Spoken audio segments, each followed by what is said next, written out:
నమస్కారం, నా పేరు సౌందర్య. Welcome to CJRTV.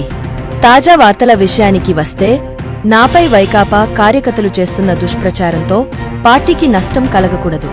తెదేపా జనసేనపై ఆ ప్రభావం పడకుండా ఉండేందుకు అవసరమైతే పోటీ నుంచి వైదొలుగుతాను అని డాక్టర్ బిఆర్ అంబేడ్కర్ కోనసీమ జిల్లాలోని పి గన్నవరం నియోజకవర్గం తెదేపా అభ్యర్థి మహాసేన రాజేష్ శనివారం ప్రకటించారు.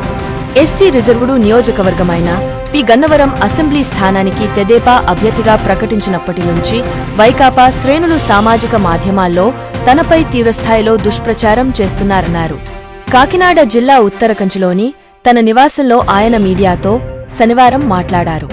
అంతకుముందు ఒక వీడియో విడుదల చేశారు.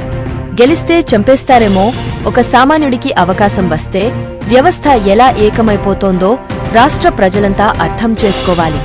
పోటీ చేయడానికి వస్తేనే ఇంతలా చేస్తున్నారంటే, ఒకవేళ గెలిచి ఉంటే చంపేస్తారేమో. పాత వీడియోలను ఎడిట్ చేసి నాతో పాటు తెదేపా జనసేనలను కించపరిచేందుకు వైకాపా కుట్రలు చేస్తోంది. 7 ఏళ్ల క్రితం మాట్లాడిన మాటలను వక్రీకరిస్తున్నారు. ఇది సరైంది కాదు.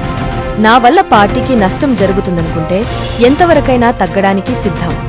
జగన్ రెడ్డి బారి నుంచి రాష్ట్రాన్ని కాపాడుకోవాలన్న ఆలోచన తప్ప పదవులు కావాలని ఎప్పుడూ ఆలోచించలేదు. వివేక హత్య కేసులో నిందితుడు అవినాష్ రెడ్డి, సుబ్రహ్మణ్యం హత్య కేసులో నిందితుడు అనంతబాబుకు ఏ అడ్డు లేదు. వాళ్లు పోటీ చేస్తారు, ప్రచారమూ చేస్తారు. కానీ మహాసేన రాజేష్ మాత్రం పోటీ చేయకూడదట. అప్పట్లో అంబేడ్కర్ చాలా అవమానాలు పడ్డారని పుస్తకాల్లో చదవడమే. అలాంటి అనుభవాలు నా జీవితంలో ఇప్పుడు మళ్లీ ఎదురయ్యాయి.